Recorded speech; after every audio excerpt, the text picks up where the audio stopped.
Hi எல்லாருக்கும் வணக்கம் and welcome. இன்றைக்கி குயிக் அண்ட் ஈஸியாக ஒரு மோர் குழம்பு ரெசிபி தாங்க. இது ஜஸ்ட் நீங்கள் 15 மினிட்ஸில் செஞ்சிடலாம். பட் ட்ரஸ்ட் மீ, டேஸ்ட்டு சூப்பராக இருக்குங்க. இது பண்ணுறதுக்கு ஒரு பவுலில் 1 டேபிள் ஸ்பூன் அளவுக்கு துவரம்பருப்பு, 1 டேபிள் ஸ்பூன் அளவுக்கு ரைஸ் சேர்த்து இது ஒரு 10 நிமிஷம் ஊற வச்சுக்கிறேங்க. இப்போது ஒரு மிக்சர் ஜாரில் 2 பச்சை மிளகா, அரை ஸ்பூன் சீரகம், 2 துண்டு இஞ்சி, இது கூட 3 டேபிள் ஸ்பூன் அளவுக்கு தேங்காய் சேர்த்துக்கிறேங்க. சேர்த்துட்டு இப்போ ஊற வச்சுருக்க துவரம்பருப்பு அரிசி அதுவுமே தண்ணி இல்லாமல் வடிகட்டி சேர்த்துக்கிறேங்க. சேர்த்து இதை நல்லா மைய அரைச்சி எடுத்துகிட்டு வந்துடுங்க. பாருங்கள், இந்த அளவுக்கு மைய அரைச்சி எடுத்துகிட்டு வந்துடுங்க. இப்போ மோர் குழம்பு செய்ய ஒரு பவுலில் நான் திக்கான தயிர் எடுத்துருக்கேங்க. கடையில் வாங்கின தயிர் தான் நான் சேர்த்துருக்கேன். நம்ம இந்த அளவுக்கு திக்கான தயிர் சேர்க்கும் போது நமக்கு க்ரீமியாக இருக்கும் மோர் குழம்பு நல்லா. நான் 300 கிராம் அளவுக்கு தயிர் சேர்த்துருக்கேங்க. சேர்த்துட்டு நல்லா பீட் பண்ணிக்கிறேன். பீட் பண்ணிவிட்டு இப்போது நம்ம அரைச்சி வச்சுருக்க பேஸ்ட்டும் சேர்த்துட்டு நான் கொஞ்சம் நேரம் பீட் பண்ணிக்கிறேன். இந்த மாதிரி நல்லா கலந்துக்கோங்க. கலந்துட்டு இதில் உங்களுக்கு தேவையான அளவு கொஞ்சமாக தண்ணி சேர்த்துக்கோங்க. சேர்த்துட்டு கலந்து வச்சுக்கோங்க. எனக்கு கொஞ்சம் திக்காக இருக்கணுங்க மோர் குழம்பு, ரொம்ப தண்ணியாக இருக்கக்கூடாது. அதனால நான் கொஞ்சமாக தண்ணி சேர்த்து இந்த மாதிரி மிக்ஸ் பண்ணி வச்சுக்கிறேன்.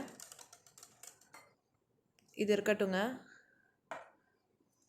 இப்போ இது பண்ணுறதுக்கு நான் 1 வெங்காயம், 1 தக்காளி மீடியம் சைஸ் எடுத்துருக்கேங்க. இது மட்டுமே போதும். நான் எந்த காயுமே சேர்க்கலை. நீங்கள் வேணும்னா இதில் வெண்டைக்காய் சேர்த்துக்கலாம். அப்படி இல்லைன்னா சவுச்சவ் கூட நீங்கள் வேக வச்சு சேர்த்துக்கலாங்க. இப்போ ஒரு வானலில் 2 டேபிள் ஸ்பூன் அளவுக்கு எண்ணெய் கொஞ்சம் கம்மியாகவே சேர்த்துக்கோங்க மோர் குழம்புக்கு.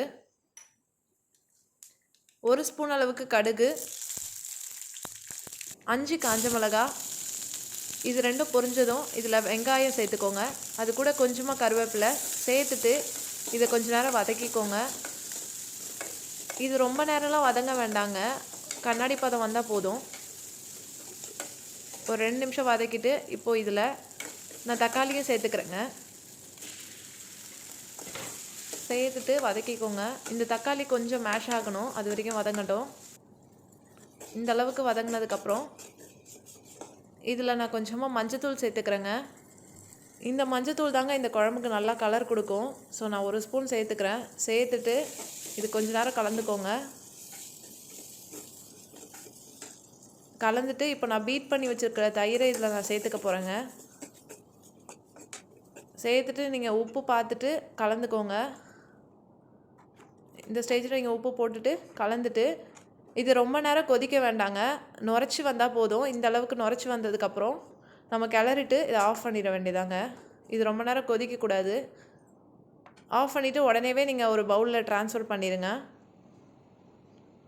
இப்போ பாருங்கள், எனக்கு சூப்பரான மோர் குழம்பு ரெடி ஆகிடுச்சு. இது ரொம்ப நல்லா இருக்குங்க, க்ரீமியாகவும் இருக்கும். நம்ம திக்கான கர்ட் சேர்த்ததுனால இது நல்லா க்ரீமி டெக்ஸ்சரில் இருக்கும். இதை கண்டிப்பாக ட்ரை பண்ணி பாருங்கள். இந்த மாதிரி மோர் வீடியோஸ்க்கு என்னோடய சேனலை சப்ஸ்கிரைப் பண்ணி வச்சுக்கோங்க. தேங்க்ஸ் ஃபார் வாட்சிங்.